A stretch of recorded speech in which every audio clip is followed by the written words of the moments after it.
चलो guys, welcome back to my YouTube channel. आशा करता हूँ कि आप सब लोग ठीक होंगे। साइबर से एनओसी लेने का क्या प्रोसेस होता है वो मैं आपको बताने वाला हूँ। आपको क्या क्या डॉक्यूमेंट्स लेके जाने हैं, कब आपको जाना चाहिए, वहां पर जाके आप ये बता सकते हो कि आपने ऑनलाइन गेमिंग की थी, P2P किया था, टेलीग्राम टास्क किया था या किसी भी तरह का कोई काम किया था जिससे फ्रॉड मनी आपके अकाउंट में आया और आपका बैंक अकाउंट होल्ड फ्रीज लीन हो गया और अब आप वहां पर जाकर जो है एनओसी लाना चाहते हो जहां से आपका बैंक अकाउंट जो है फ्रीज किया गया है, होल्ड किया गया है।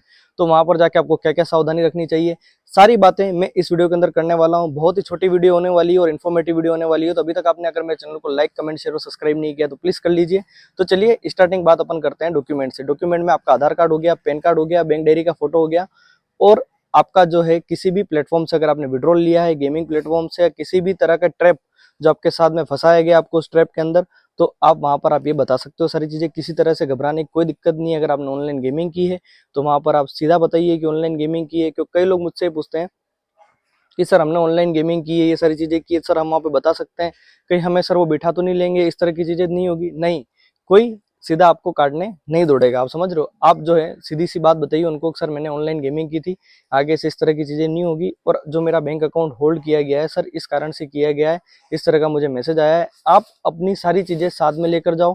आपने जिस भी प्लेटफॉर्म से विड्रॉल लिए उसकी हिस्ट्री वगैरह जो भी है सब आप साथ में लेके जाओ। सेकेंड चीज आपको ये ध्यान रखनी है कि आपको ऑफिशियल ईमेल एड्रेस आपके बैंक का लेके जाना है, आपके बैंक मैनेजर का लेके जाना है, ताकि आप वहां से मेल जो करवाओ वो आप वहां पर सीधा करवाओ। आप वहां पर चेक कर लो, क्योंकि कई बार जो होता है वो बोल देते हैं कि मैंने नोडल को कर दिया है मेल और आप सीधा नोडल से बात नहीं कर सकते हो। समझे आप इस चीज को।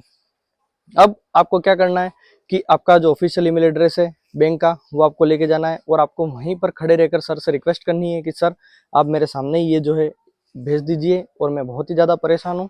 जो भी चीज़ आप फेस कर रहे हो आप बता दीजिए कि सर मेरा सैलरी अकाउंट है या जो भी अकाउंट है, बिजनेस अकाउंट है, या सर मैं एक स्टूडेंट हूँ और सर मुझे भविष्य में जो है मेरा SBI का अकाउंट है या बैंक ऑफ बड़ौदा का अकाउंट है जहाँ पर सर मेरी सैलरी आएगी, तो सर भविष्य में मुझे इस चीज़ से दिक्कत हो सकती है। तो सर मैं यहाँ पर आया हूँ और मुझसे इस तरह की गलती हो गई है सर, और मैंने आज से ये चीज ठान ली है कि सर इस तरह की कोई भी एक्टिविटी में इन्वॉल्व नहीं होऊंगा। सारी चीजें आप उनको जस्टिफिकेशन दे दो, वो सेटिस्फाइड हो जाएंगे और आपको जो है एनओसी मिल जाएगी। ठीक है, यहाँ पर कोई इतना बड़ा टास्क नहीं है कि आपको वो लोग एनओसी नहीं देंगे। ठीक है, अब उसके बाद में आपको क्या ध्यान रखना है कि आपको जो है पहले से प्रिपेयर होके जाना है कि वहां पर आईओ है या नहीं है। ठीक है, आईओ मतलब आपका इन्वेस्टिगेशन ऑफिसर, जिसका आपका नंबर दिया होता है। ठीक है, अब कई बार जो होता है उनसे बात नहीं हो पाती, उनके नंबर जो होते हैं 2-2 3 महीने से बंद होते हैं। ठीक है, तो अब वहां पर आप क्या करोगे, देखिए पुलिस की नौकरी जो होती है 365 दिन की होती है। ठीक है, आईओ अगर वो बाहर होगा तो किसी काम से होगा या फैमिली के इनके कोई काम होगा तो वो बाहर हो सकते हैं। ठीक है,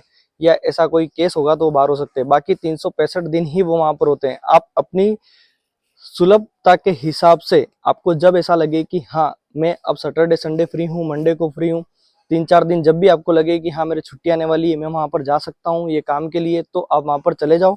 और आप पहले से माइंड से प्रिपेयर होके जाओ कि मैं 3 या 4 दिन में वापस लौट के आऊंगा। क्यों? क्योंकि कई बार जो होता है आप सोचते हो कि वहां जाते ही आपका काम हो जाएगा, तो वो नहीं होता है। कई बार ऑफिसर नहीं मिलते हैं, इन्वेस्टिगेशन ऑफिसर, जैसा कि मैंने आपको बताया, फैमिली के काम से या किसी भी इन्वेस्टिगेशन काम से व्यक्ति वहां पर अवेलेबल नहीं होता है। तो जो चीजें होती है वो आपके माइंड में क्या होती है कि यार मैं यहाँ पर इतना दूर आया, मेरा काम नहीं हुआ, ये नहीं हुआ, इंसान परेशान हो जाता है। इसलिए आप माइंड में पहले से सोच के जाओ कि मुझे आने में 2 या 3 दिन लग सकते हैं और आप अपनी सुलभता के हिसाब से जाओ, ताकि आपको ये रहे कि हाँ मेरे पास 3-4 दिन की छुट्टी है। आप अपना काम जो भी बिजनेस, पढ़ाई वगैरह जो भी छोड़ के जा रहे हो तो उससे आपको इफेक्ट नहीं पड़े। ठीक है, तो ये सारी जो प्रिपरेशन है आप पहले से करके जाओ, ताकि आपको वहां जाने के बाद में आप परेशान नहीं हो जाओ। क्योंकि कई लोग ऐसे होते हैं वहां जाके सर कहते सर हमारा तो आईओ ही नहीं मिल रहा, सर ये नहीं मिल रहा, वो बोल रहे 2 दिन और रुकना पड़ेगा, हमारे पास तो पैसे ही नहीं है, ये नहीं है।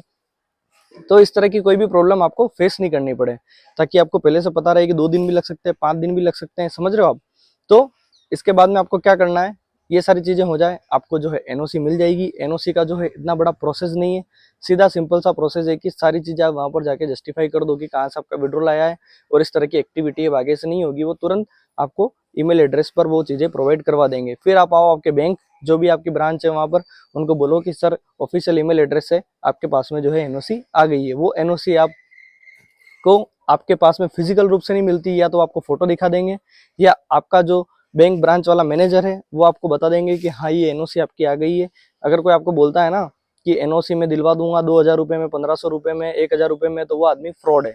आपको सीधी सी गणित बता देता हूँ मैं, क्योंकि एनओसी से प्रिंट आउट निकाल के देना, ये चीजें एनओसी नहीं होती है। एनओसी जो होती है वो आपके नोडल के पास में जाती है और आपके जो है बैंक मैनेजर के पास में जाती है और बैंक ब्रांच में जाती है। ठीक है, इसके अलावा कोई चौथा पर्सन नहीं है, आप खुद भी नहीं हो, आपके भी ईमेल एड्रेस पर वो लोग एनओसी नहीं देंगे। ठीक है, तो ये चीज़ आपके माइंड में क्लियर हो गई होगी कि एनओसी आपको कैसे मिलेगी। सबसे पहले मैंने आपको बता दिया डॉक्यूमेंट्स आपको क्या क्या चाहिए, क्या प्रिपेयर होकर आपको जाना है और बिल्कुल वहां पर सच बताना है, किसी भी चीज़ का झूठ आपको नहीं बोलना है, तो ही वो आप लोग की हेल्प कर पाएंगे। अगर आपको वीडियो अच्छी लगी हो तो लाइक कमेंट शेयर और सब्सक्राइब। मिलते हैं ऐसी मोर इन्फॉर्मेटिव वीडियो के साथ में नेक्स्ट वीडियो में।